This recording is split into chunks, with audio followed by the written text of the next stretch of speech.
মমতা আজকে রাজ্যপালের সঙ্গে কি বিষয় নিয়ে মূলত কথা হলো? এটা আমাদের সবাইকে ডাকা হয়েছিল।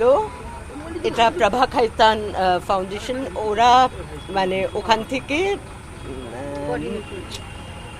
সন্দীপ ভুটোরিয়া ওই অর্গানাইজ করেছে পুরো জিনিসটা। আমাদের সবাইকে ডাকা হয়েছিল গভর্নরের সঙ্গে সবার আলাপ একটা করাতে, যত আর্ট, লিটারেচার, এই সব সমস্ত কালচারাল ফিল্ড থেকে এবং লিটারারি ফিল্ড থেকে সবাইকে ডাকা হয়েছিল।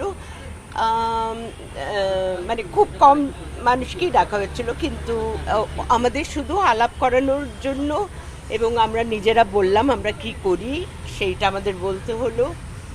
আর উনি ওনার এটা বললেন যে উনি কীরকমভাবে চান, উনি ভারতবর্ষকে কীরকম দেখতে চান, কি সেইটা নিয়ে কথা। পশ্চিমবঙ্গকে উনি কিভাবে দেখতেন, কি বললেন? যেটা বললেন যে আমাদের যেটা মানে আমাদের মধ্যে এই যে সারা পৃথিবীতে যে একটা অরাজকতা হচ্ছে, সারা পৃথিবীতে যে একটা হানাহানি মারামারি এইগুলোর থেকে বেরিয়ে এসে আমাদের সবাইকে একজোট হতে বলে, এবং যেটা হচ্ছে যে আমাদের সংস্কারগুলো আমরা যেন ভুলে না যাই। আমাদের দেশের যে আসল যে জিনিসটা আমাদের মানে সারা পৃথিবী আমাদের দিকে তাকিয়ে থাকে, আমাদের সংস্কৃতির দিকে, সেইটা আমরা যেন ভুলে না যাই, এবং ইয়াং জেনারেশনকে কীভাবে উদ্বুদ্ধ করা যায়। এবং যেটা আমার মনে হয় পার্সোনালি, যে আমরা ইয়াং জেনারেশনকে যতক্ষণ না তাদের মধ্যে এই গর্ববোধটা আনতে পারবো, ওদের মধ্যে প্রাইডটা আনতে পারবো যে আমি একজন ভারতীয় বলে, সেই প্রাইডটা যতক্ষণ না আসবে এই ইয়াং জেনারেশনকে এগিয়ে নিয়ে যাওয়া যাবে না।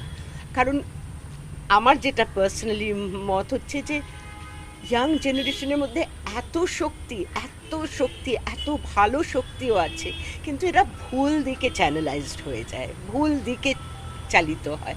তো সেইটা যদি আমরা ওইটা করতে পারি, যে তাদেরকে যদি মানে বোঝাতে পারি যে ভারতীয় হিসেবে আমরা কত রিচ, কত মানে আমাদের কোনো কিছুর অভাব নেই, আমাদের কালচারালি আমরা এত রিচ সব দিক দিয়ে।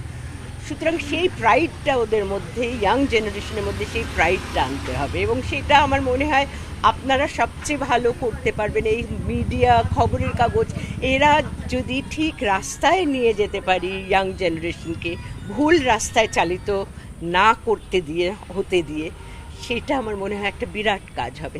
এই সব নিয়ে আলোচনা হলো। আরো দিদি, সম্প্রতি আমরা যেহেতু ইয়াং জেনারেশন নিয়ে কথা বলছেন, জেনজিদের একটা প্রতিবাদ দেখলাম, সেটাই উত্তাল দেশ, রাজ্য, সাধারণ মানুষ এক হয়েছেন সব বয়সে।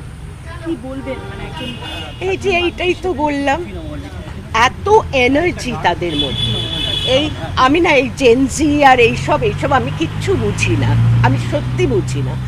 আমার কথা হচ্ছে ইয়াং জেনারেশনের মধ্যে তাদের মধ্যে শক্তি, এত এনার্জি, কিন্তু তারা যখন বেকার হয়ে যায়, তাদের যখন কিছু করার থাকে না, তখন এনার্জিটা না ভুল দিকে চ্যানেলাইজড হয়।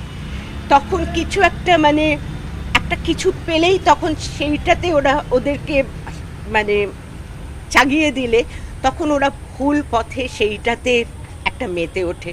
কিন্তু হ্যাঁ, ডেফিনেটলি বলবো তাদের কথাও শোনা উচিত, ইয়াং জেনারেশনের তাদেরও কি বলার আছে সেগুলোও আমাদের শোনা উচিত, এবং আমাদের ভালো কি বলার আছে ওদের, যাতে ওদেরকে ঠিকভাবে পথ দেখানো যায়, সেটাও আমাদের করা উচিত।